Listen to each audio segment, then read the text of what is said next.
벌써 4월 2일입니다. 오늘 첫 번째 셋웨이 Why Europe is refusing to support 라고 하는 거네요. 1시간 정도 분량입니다. 계속 하다 보면은 언젠가는 플루언트한 잉글리시가 되겠죠. 해보도록 합시다.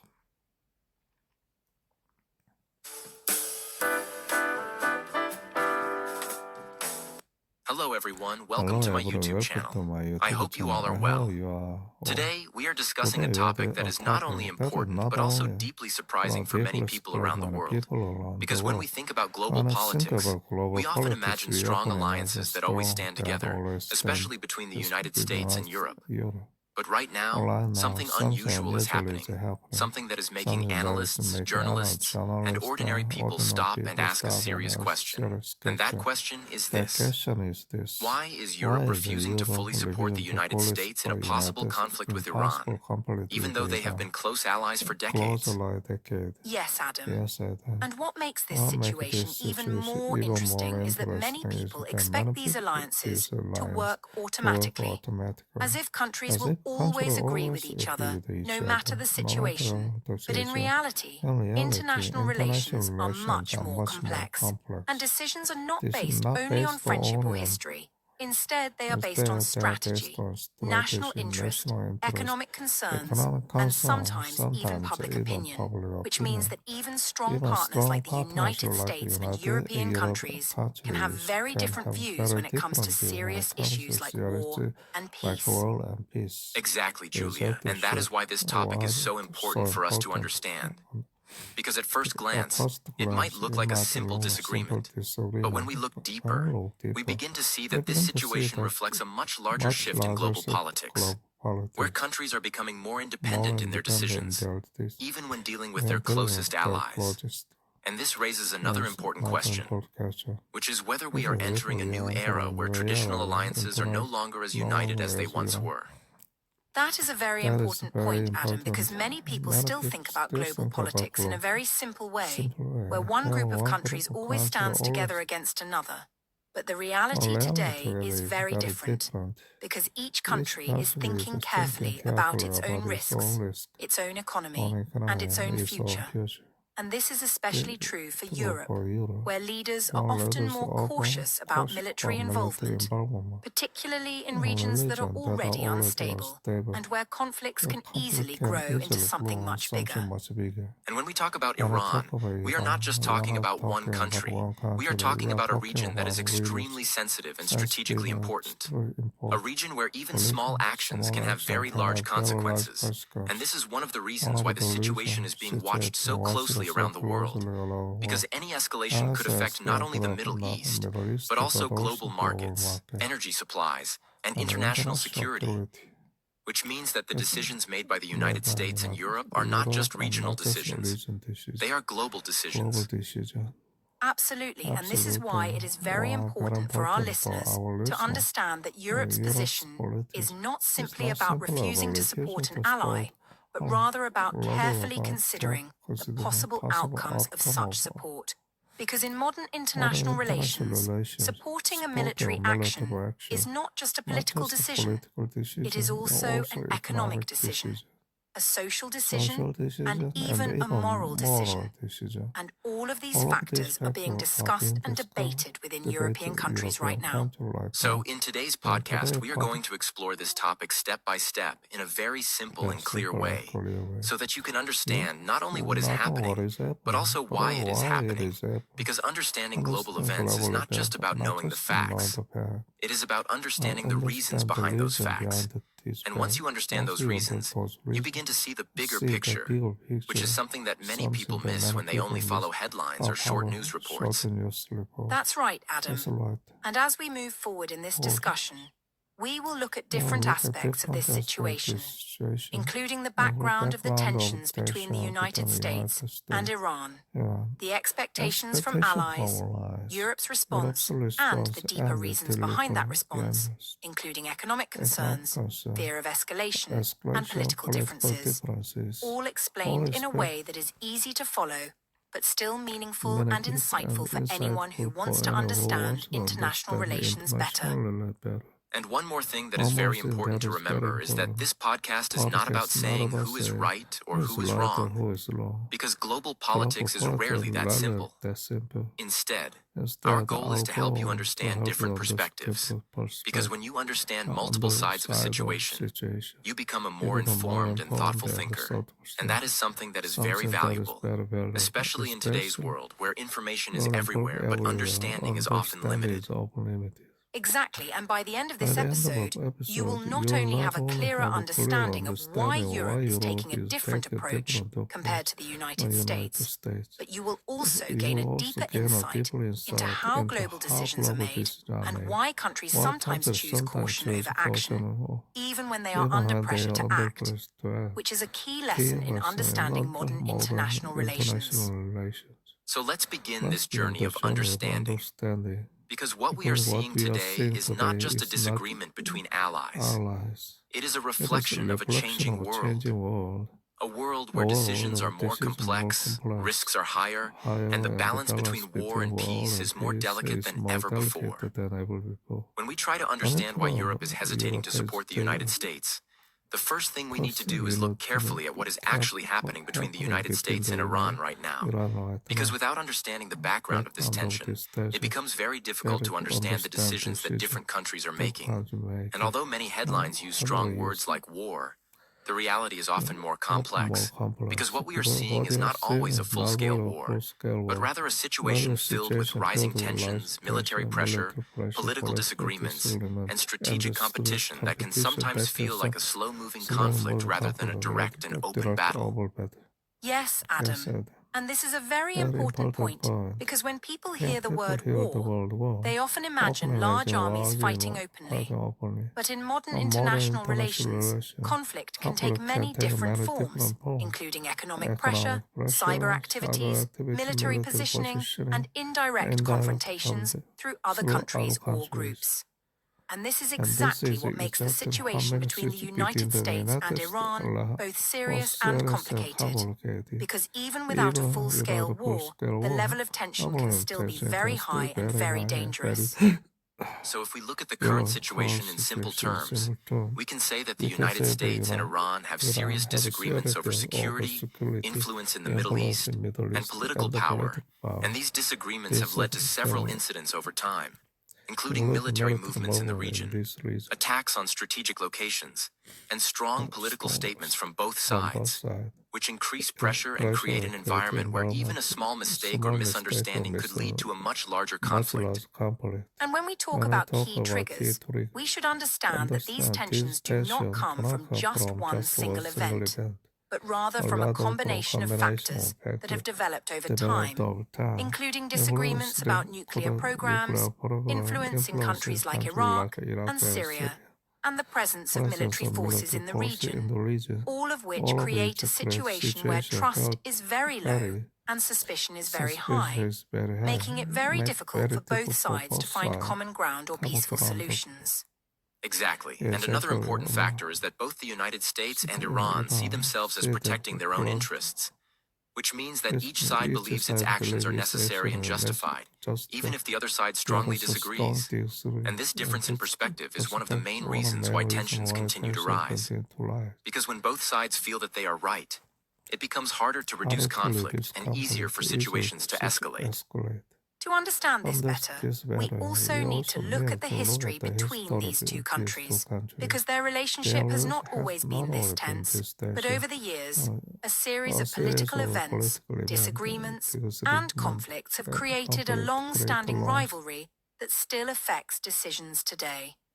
And this history plays a very important role in shaping how both countries see each other, often leading to a lack of trust and a readiness to expect the worst from the other side. Yes, and in recent times, we have seen moments where tensions increased very quickly due to specific incidents, such as attacks in the region, military responses, or strong political actions. And these moments often bring the situation closer to what people might call war. even if a full-scale conflict does not actually begin. And this is why the situation feels so serious, because it is always close to escalation, even if it does not fully cross that line. And this brings us to an important clarification, which is that when experts and media talk about a possible war between the United States and Iran, they are not always referring to a traditional war with large battles and clear front lines, but rather to a broader conflict that can include many different types of pressure and confrontation, which makes it harder to define, but still very important to understand, especially for people who are trying to follow global events in a meaningful way. Another important point is that this situation is not only about these two countries, because the Middle East is a region where many different countries and interests are connected, which means that any tension between the United States and Iran can quickly affect other countries, either directly or indirectly. And this is one of the reasons why the global community is watching very closely, because the risk of escalation is not limited to one area, but could spread and create wider instability. Yes, and this is exactly why many countries, especially in Europe, are very cautious, because they understand that even a small escalation could lead to larger consequences, including economic disruption, increased insecurity, and possible involvement of other global powers. And this creates a situation where leaders must think very carefully before making decisions, because the cost of a wrong decision could be very high, not only for their own countries, but for the entire world. So when we look at the situation between the United States and Iran, we should not think of it as a simple conflict with a clear beginning and end, but rather as an ongoing tension that can change quickly depending on events, decisions, and reactions. And this is what makes it both difficult to predict and very important to understand.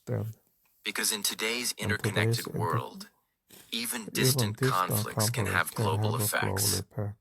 And for our listeners, the key idea to remember is that understanding this background helps explain why different countries respond in different ways.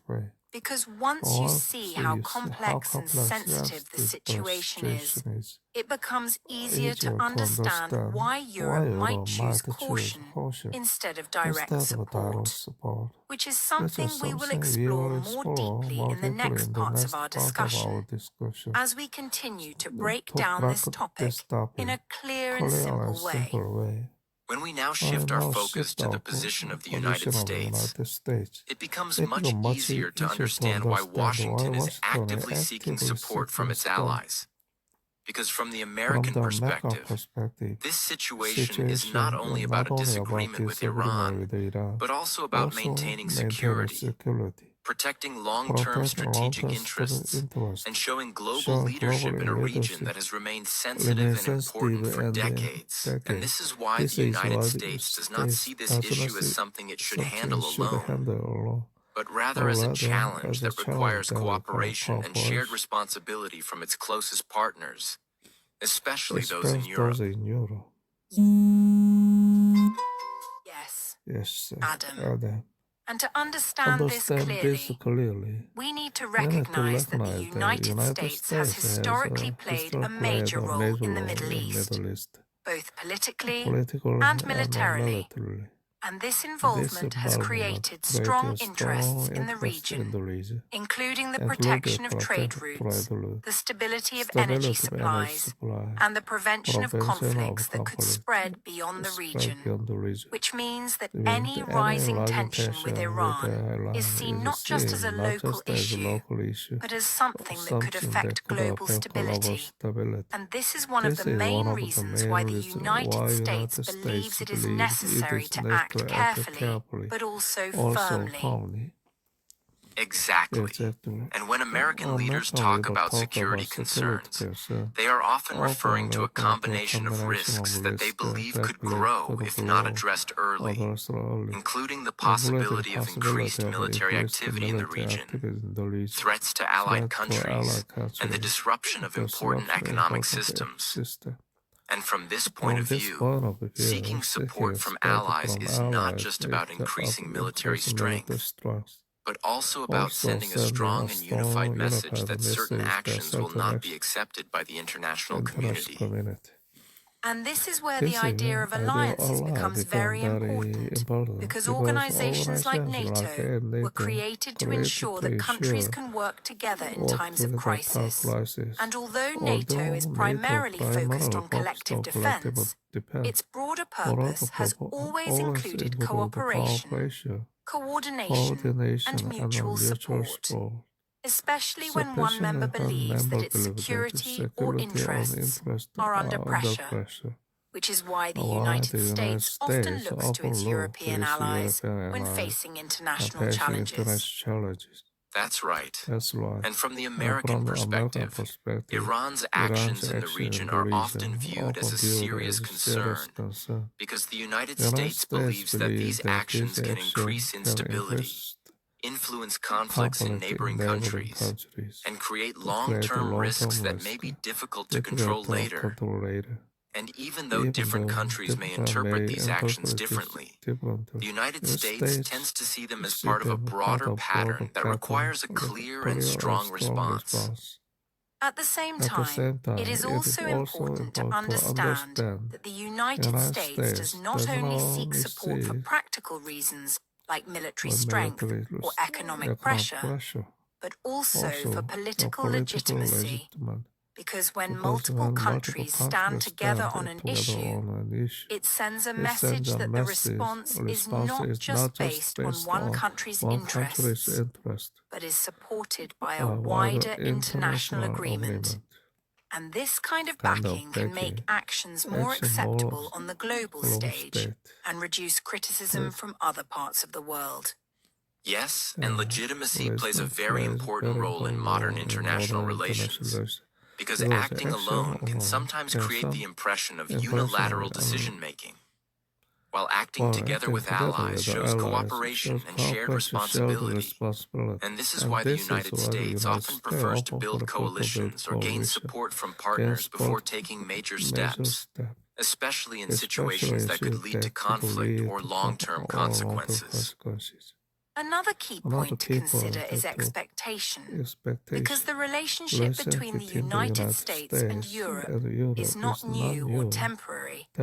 It is based on decades of cooperation, shared values, and common goals, which means that there is often an expectation that both sides will support each other in times of difficulty.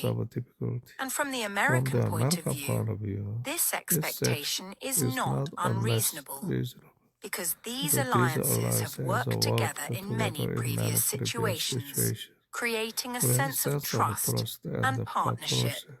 However, this is also where the current situation becomes more complicated.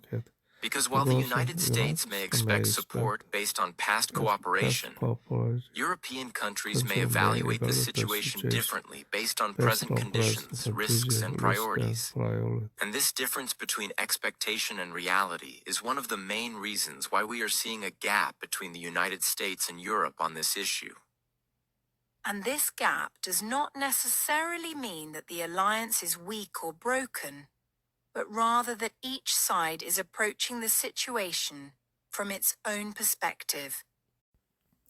네, 4월 2일 두 번째 쉐도잉 시간입니다.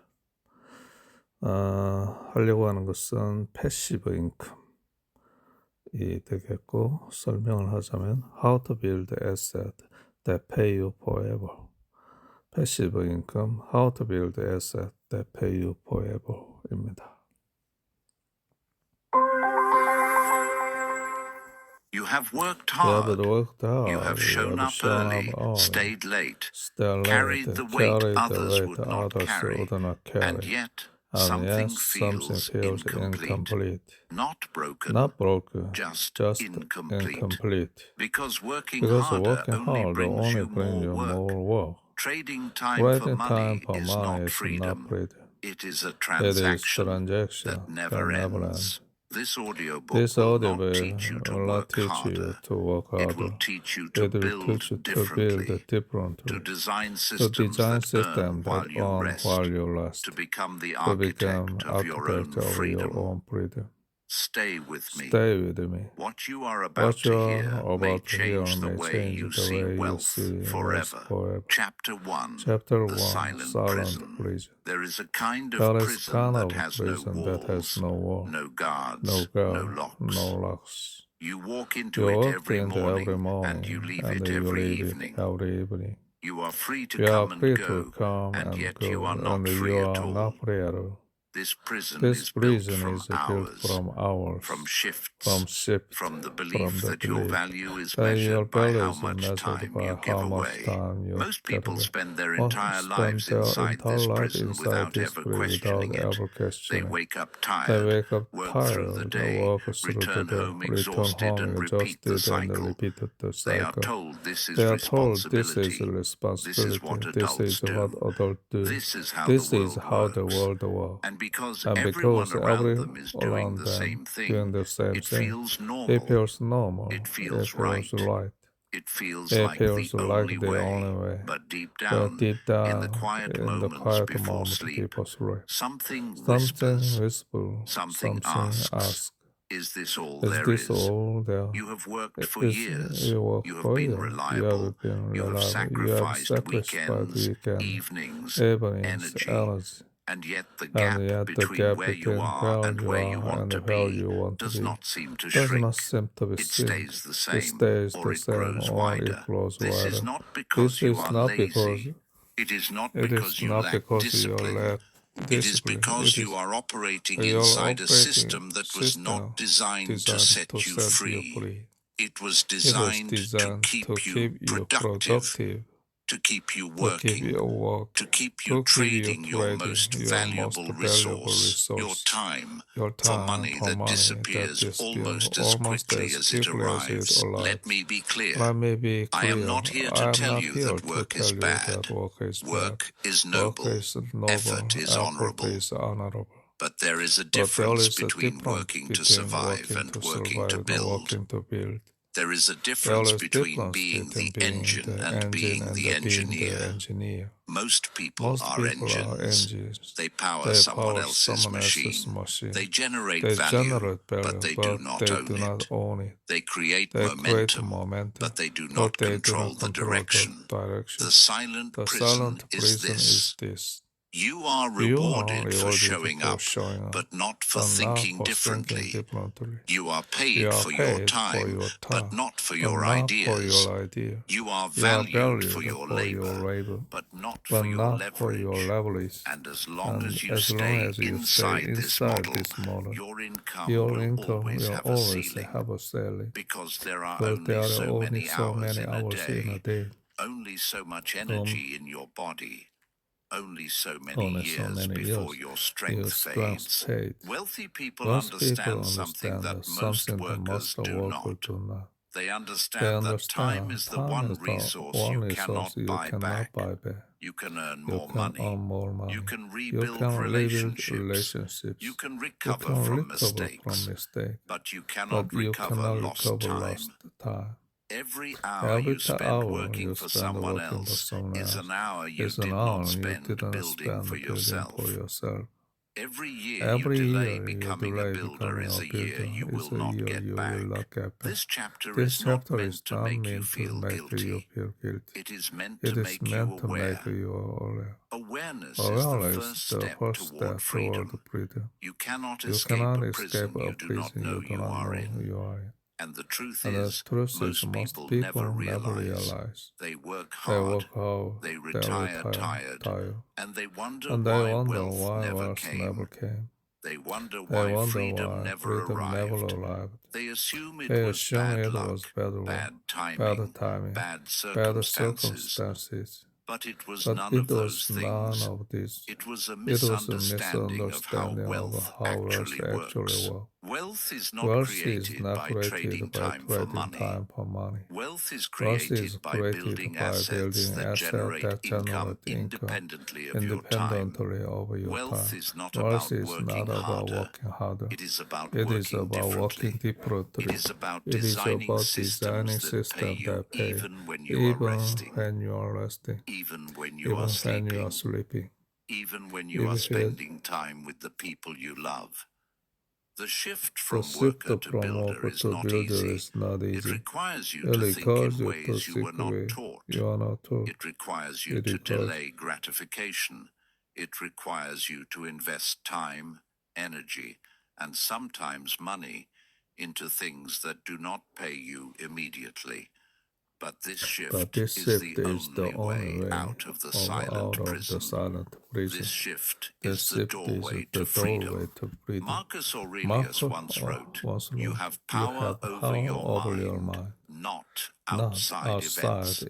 Realize this, and you will find strength. The prison you are in is not made of iron. It is made of belief. The belief that working harder is the answer. The belief that if you just push a little more, sacrifice a little more, endure a little more, you will finally arrive. But arrival never comes, not through effort alone. Arrival comes through ownership, through systems, through assets. And here is the truth that no one tells you. You do not need to be special to start building. You do not need to be brilliant. You do not need a trust fund or a wealthy family. You do not need permission. You need clarity. You need patience. You need the willingness to see time differently, to see money differently, to see yourself differently.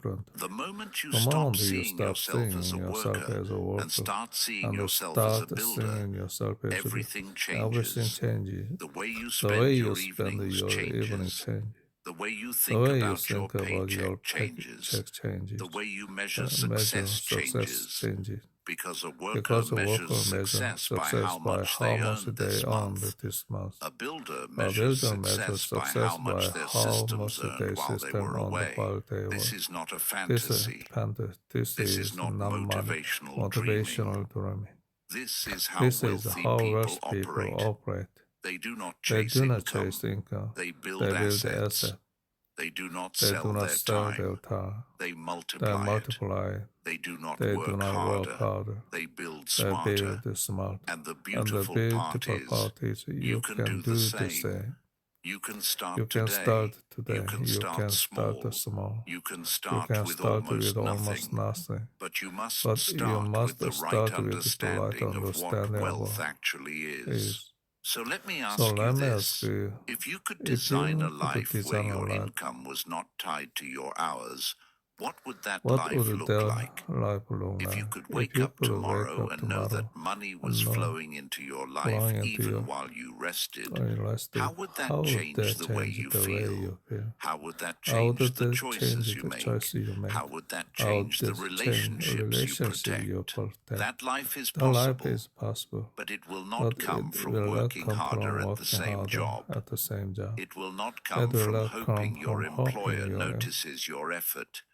It will come from building, from creating, from designing systems that work on your behalf.